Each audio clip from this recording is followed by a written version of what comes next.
कुलदेवी स्तोत्र। नमस्ते श्री कुलदेवी कुलाराध्या कुलेश्वरी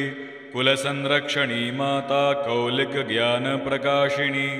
वंदे श्री कुलपूज्या त्वां कुलाम्बा कुलरक्षिणी वेदमाता जगन्माता लोकमाता हितैषिणी आदिशक्ति समुद्भूता त्वया हि कुलस्वामिनी विश्ववन्द्यां महाघोरां त्राहि मां शरणागतः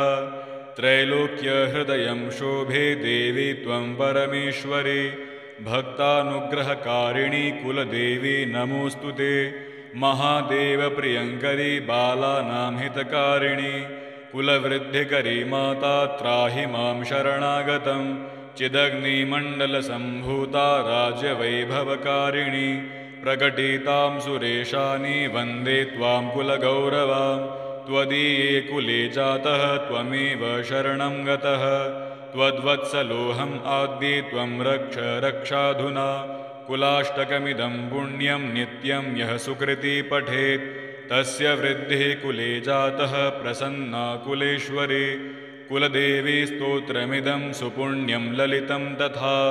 अर्पयामि भवद्भक्त्या त्राहि मां शिवगेहिनाम् नमस्ते श्री कुलदेवी कुलाराध्या कुलेश्वरी कुलसंरक्षणी माता कौलिक ज्ञान प्रकाशिनी वंदे श्री कुलपूज्या त्वां कुलाम्बा कुलरक्षिणी वेदमाता जगन्माता लोकमाता हितैषिणी आदिशक्ति समुद्भूता त्वया हि कुलस्वामिनी विश्ववन्द्यां महाघोरां त्राहि मां शरणागतः त्रैलोक्यहृदयं शोभे देवी त्वं परमेश्वरी भक्तानुग्रहकारिणी कुलदेवी नमोऽस्तुते महादेवप्रियङ्करी बालानां हितकारिणी कुलवृद्धिकरी माता त्राहि मां शरणागतं चिदग्निमण्डलसम्भूता राज्यवैभवकारिणी प्रकटितां सुरेशानि वन्दे त्वां कुलगौरवां त्वदीये कुले जातः त्वमेव शरणं गतः त्वद्वत्सलोऽहम् आद्ये त्वं रक्ष रक्षाधुना कुलाष्टकमिदं पुण्यं नित्यं यः सुकृती पठेत् तस्य वृद्धिः कुले जातः प्रसन्ना कुलेश्वरी कुलदेवी स्तोत्रमिदं सुपुण्यं ललितं तथा अर्पयामि भवद्भक्त्या त्राहि मां शिवगेहिनाम् नमस्ते श्री कुलदेवी कुलाराध्या कुलेश्वरी कुलसंरक्षणी माता कौलिक ज्ञान प्रकाशिनी वंदे श्री कुलपूज्या त्वां कुलाम्बा कुलरक्षिणी वेदमाता जगन्माता लोकमाता हितैषिणी आदिशक्ति समुद्भूता त्वया हि कुलस्वामिनी विश्ववन्द्यां महाघोरां त्राहि मां शरणागतः त्रैलोक्यहृदयं शोभे देवी त्वं परमेश्वरी भक्तानुग्रहकारिणी कुलदेवी नमोऽस्तुते महादेवप्रियङ्करी बालानां हितकारिणी कुलवृद्धिकरी माता त्राहि मां शरणागतं चिदग्निमण्डलसम्भूता राज्यवैभवकारिणी प्रकटितां सुरेशानि वन्दे त्वां कुलगौरवां त्वदीये कुले जातः त्वमेव शरणं गतः त्वद्वत्सलोऽहम् आद्ये त्वं रक्ष रक्षाधुना कुलाष्टकमिदं पुण्यं नित्यं यः सुकृती पठेत् तस्य वृद्धिः कुले जातः प्रसन्ना कुलेश्वरी कुलदेवी स्तोत्रमिदं सुपुण्यं ललितं तथा अर्पयामि भवद्भक्त्या त्राहि मां शिवगेहिनाम् नमस्ते श्री कुलदेवी कुलाराध्या कुलेश्वरी कुलसंरक्षणी माता कौलिक ज्ञान प्रकाशिनी वंदे श्री कुलपूज्या त्वां कुलाम्बा कुलरक्षिणी वेदमाता जगन्माता लोकमाता हितैषिणी आदिशक्ति समुद्भूता त्वया हि कुलस्वामिनी विश्ववन्द्यां महाघोरां त्राहि मां शरणागतः त्रैलोक्यहृदयं शोभे देवी त्वं परमेश्वरी भक्तानुग्रहकारिणी कुलदेवी नमोऽस्तुते महादेवप्रियङ्करी बालानां हितकारिणी कुलवृद्धिकरी माता त्राहि मां शरणागतं चिदग्निमण्डलसम्भूता राज्यवैभवकारिणी प्रकटितां सुरेशानि वन्दे त्वां कुलगौरवां त्वदीये कुले जातः त्वमेव शरणं गतः त्वद्वत्सलोऽहम् आद्ये त्वं रक्ष रक्षाधुना कुलाष्टकमिदं पुण्यं नित्यं यः सुकृती पठेत् तस्य वृद्धिः कुले जातः प्रसन्ना कुलेश्वरी कुलदेवी स्तोत्रमिदं सुपुण्यं ललितं तथा अर्पयामि भवद्भक्त्या त्राहि मां शिवगेहिनां नमस्ते श्रीकुलदेवी कुलाराध्या कुलेश्वरी कुलसंरक्षणी माता कौलिकज्ञानप्रकाशिनी वन्दे श्रीकुलपूज्या त्वां कुलाम्बा कुलरक्षिणी वेदमाता जगन्माता लोकमाता हितैषिणी आदिशक्तिसमुद्भूता त्वया हि कुलस्वामिनी विश्ववन्द्यां महाघोरां त्राहि मां शरणागतः त्रैलोक्यहृदयं शोभे देवी त्वं परमेश्वरी भक्तानुग्रहकारिणी कुलदेवी नमोऽस्तु ते महादेवप्रियङ्करी बालानां हितकारिणी कुलवृद्धिकरी माता त्राहि मां शरणागतं चिदग्निमण्डलसम्भूता राज्यवैभवकारिणी प्रकटितां सुरेशानि वन्दे त्वां कुलगौरवां त्वदीये कुले जातः त्वमेव शरणं गतः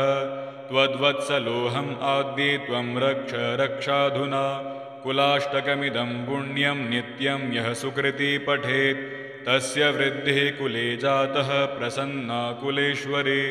कुलदेवी स्तोत्रमिदं सुपुण्यं ललितं तथा अर्पयामि भवद्भक्त्या त्राहि मां शिवगेहिनां नमस्ते श्रीकुलदेवी कुलाराध्या कुलेश्वरी कुलसंरक्षणी माता कौलिकज्ञानप्रकाशिनी वन्दे श्रीकुलपूज्या त्वां कुलाम्बा कुलरक्षिणी वेदमाता जगन्माता लोकमाता हितैषिणी आदिशक्तिसमुद्भूता त्वया हि कुलस्वामिनी विश्ववन्द्यां महाघोरां त्राहि मां शरणागतः त्रैलोक्यहृदयं शोभे देवी त्वं परमेश्वरी भक्तानुग्रहकारिणी कुलदेवी नमोऽस्तु ते महादेवप्रियङ्करी बालानां हितकारिणी कुलवृद्धिकरी माता त्राहि मां शरणागतं चिदग्निमण्डलसम्भूता राज्यवैभवकारिणी प्रकटितां सुरेशानि वन्दे त्वां कुलगौरवां त्वदीये कुले जातः त्वमेव शरणं गतः त्वद्वत्सलोऽहम् आद्ये त्वं रक्ष रक्षाधुना कुलाष्टकमिदं पुण्यं नित्यं यः सुकृती पठेत् तस्य वृद्धिः कुले जातः प्रसन्ना कुलेश्वरी कुलदेवी स्तोत्रमिदं सुपुण्यं ललितं तथा अर्पयामि भवद्भक्त्या त्राहि मां शिवगेहिनां नमस्ते श्रीकुलदेवी कुलाराध्या कुलेश्वरी कुलसंरक्षणी माता कौलिकज्ञानप्रकाशिनी वन्दे श्रीकुलपूज्या त्वां कुलाम्बा कुलरक्षिणी वेदमाता जगन्माता लोकमाता हितैषिणी आदिशक्तिसमुद्भूता त्वया हि कुलस्वामिनी विश्ववन्द्यां महाघोरां त्राहि मां शरणागतः त्रैलोक्यहृदयं शोभे देवी त्वं परमेश्वरी भक्तानुग्रहकारिणी कुलदेवी नमोऽस्तु ते महादेवप्रियङ्करी बालानां हितकारिणी कुलवृद्धिकरी माता त्राहि मां शरणागतं चिदग्निमण्डलसम्भूता राज्यवैभवकारिणी प्रकटितां सुरेशानि वन्दे त्वां कुलगौरवां त्वदीये कुले जातः त्वमेव शरणं गतः त्वद्वत्सलोऽहम् आद्ये त्वं रक्ष रक्षाधुना कुलाष्टकमिदं पुण्यं नित्यं यः सुकृती पठेत् तस्य वृद्धिः कुले जातः प्रसन्ना कुलेश्वरी कुलदेवी स्तोत्रमिदं सुपुण्यं ललितं तथा अर्पयामि भवद्भक्त्या त्राहि मां शिवगेहिनां नमस्ते श्रीकुलदेवी कुलाराध्या कुलेश्वरी कुलसंरक्षणी माता कौलिकज्ञानप्रकाशिनी वन्दे श्रीकुलपूज्या त्वां कुलाम्बा कुलरक्षिणी वेदमाता जगन्माता लोकमाता हितैषिणी आदिशक्तिसमुद्भूता त्वया हि कुलस्वामिनी विश्ववन्द्यां महाघोरां त्राहि मां शरणागतः त्रैलोक्यहृदयं शोभे देवी त्वं परमेश्वरी भक्तानुग्रहकारिणी कुलदेवी नमोऽस्तु ते महादेवप्रियङ्करी बालानां हितकारिणी कुलवृद्धिकरी माता त्राहि मां शरणागतं चिदग्निमण्डलसम्भूता राज्यवैभवकारिणी प्रकटितां सुरेशानि वन्दे त्वां कुलगौरवां त्वदीये कुले जातः त्वमेव शरणं गतः त्वद्वत्सलोऽहम् आद्ये त्वं रक्ष रक्षाधुना कुलाष्टकमिदं पुण्यं नित्यं यः सुकृती पठेत् तस्य वृद्धिः कुले जातः प्रसन्ना कुलेश्वरी कुलदेवी स्तोत्रमिदं सुपुण्यं ललितं तथा अर्पयामि भवद्भक्त्या त्राहि मां शिवगेहिनां नमस्ते श्रीकुलदेवी कुलाराध्या कुलेश्वरी कुलसंरक्षणी माता कौलिकज्ञानप्रकाशिनी वन्दे श्रीकुलपूज्या त्वां कुलाम्बा कुलरक्षिणी वेदमाता जगन्माता लोकमाता हितैषिणी आदिशक्तिसमुद्भूता त्वया हि कुलस्वामिनी विश्ववन्द्यां महाघोरां त्राहि मां शरणागतः त्रैलोक्यहृदयं शोभे देवी त्वं परमेश्वरी भक्तानुग्रहकारिणी कुलदेवी नमोऽस्तु ते महादेवप्रियङ्करी बालानां हितकारिणी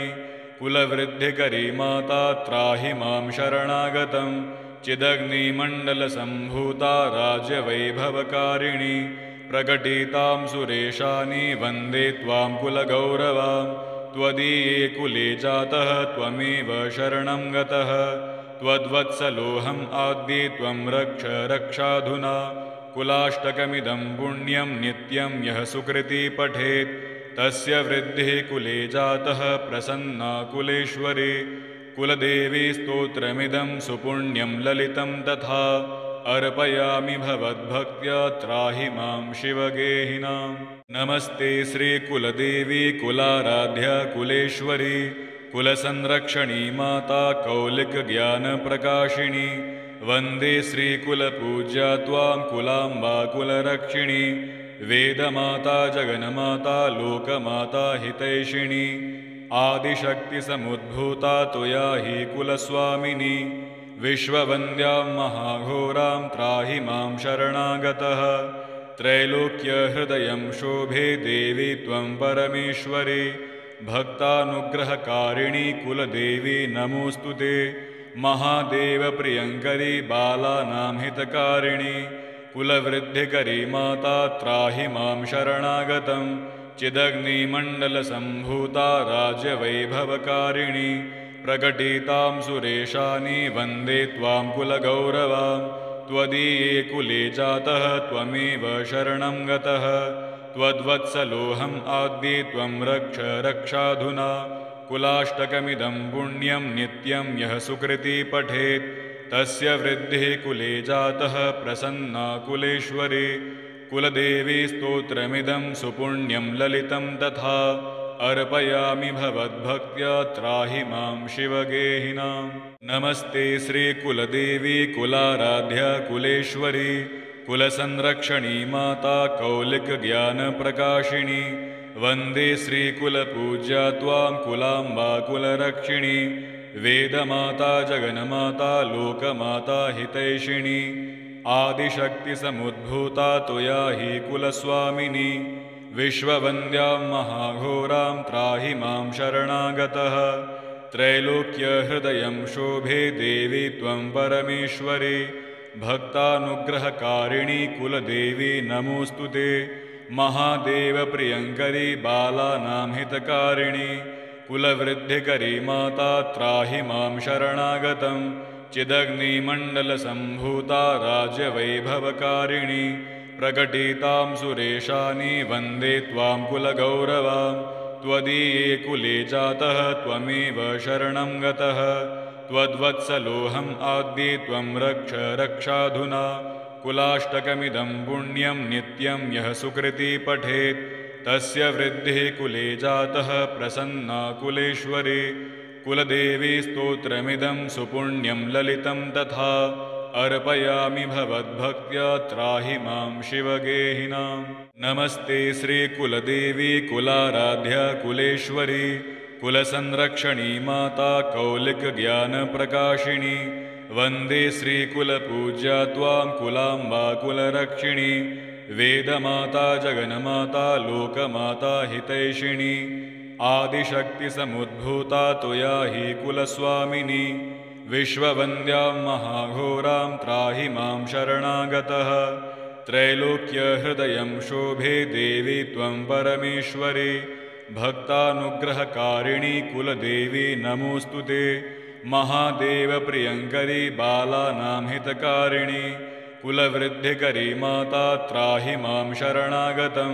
चिदग्निमण्डलसम्भूता राज्यवैभवकारिणी प्रकटितां सुरेशानि वन्दे त्वां कुलगौरवां त्वदीये कुले जातः त्वमेव शरणं गतः त्वद्वत्सलोऽहम् आद्ये त्वं रक्ष रक्षाधुना कुलाष्टकमिदं पुण्यं नित्यं यः सुकृती पठेत् तस्य वृद्धिः कुले जातः प्रसन्ना कुलेश्वरी कुलदेवी स्तोत्रमिदं सुपुण्यं ललितं तथा अर्पयामि भवद्भक्त्या त्राहि मां शिवगेहिनां नमस्ते श्रीकुलदेवी कुलाराध्या कुलेश्वरी कुलसंरक्षणी माता कौलिकज्ञानप्रकाशिनी वन्दे श्रीकुलपूज्या त्वां कुलाम्बा कुलरक्षिणी वेदमाता जगन्माता लोकमाता हितैषिणी आदिशक्तिसमुद्भूता त्वया हि कुलस्वामिनी विश्ववन्द्यां महाघोरां त्राहि मां शरणागतः त्रैलोक्यहृदयं शोभे देवी त्वं परमेश्वरी भक्तानुग्रहकारिणी कुलदेवी नमोऽस्तु ते महादेवप्रियङ्करी बालानां हितकारिणी कुलवृद्धिकरी माता त्राहि मां शरणागतं चिदग्निमण्डलसम्भूता राज्यवैभवकारिणी प्रकटितां सुरेशानि वन्दे त्वां कुलगौरवां त्वदीये कुले जातः त्वमेव शरणं गतः त्वद्वत्सलोऽहम् आद्ये त्वं रक्ष रक्षाधुना कुलाष्टकमिदं पुण्यं नित्यं यः सुकृती पठेत् तस्य वृद्धिः कुले जातः प्रसन्ना कुलेश्वरी कुलदेवी स्तोत्रमिदं सुपुण्यं ललितं तथा अर्पयामि भवद्भक्त्या त्राहि मां शिवगेहिनां नमस्ते श्रीकुलदेवी कुलाराध्या कुलेश्वरी कुलसंरक्षणी माता कौलिकज्ञानप्रकाशिनी वन्दे श्रीकुलपूज्या त्वां कुलाम्बा कुलरक्षिणी वेदमाता जगन्माता लोकमाता हितैषिणी आदिशक्तिसमुद्भूता त्वया हि कुलस्वामिनी विश्ववन्द्यां महाघोरां त्राहि मां शरणागतः त्रैलोक्यहृदयं शोभे देवी त्वं परमेश्वरी भक्तानुग्रहकारिणी कुलदेवी नमोऽस्तु ते महादेवप्रियङ्करी बालानां हितकारिणी कुलवृद्धिकरी माता त्राहि मां शरणागतं चिदग्निमण्डलसम्भूता राज्यवैभवकारिणी प्रकटितां सुरेशानि वन्दे त्वां कुलगौरवां त्वदीये कुले जातः त्वमेव शरणं गतः त्वद्वत्सलोऽहम् आद्ये त्वं रक्ष रक्षाधुना कुलाष्टकमिदं पुण्यं नित्यं यः सुकृती पठेत् तस्य वृद्धिः कुले जातः प्रसन्ना कुलेश्वरी कुलदेवी स्तोत्रमिदं सुपुण्यं ललितं तथा अर्पयामि भवद्भक्त्या त्राहि मां शिवगेहिनां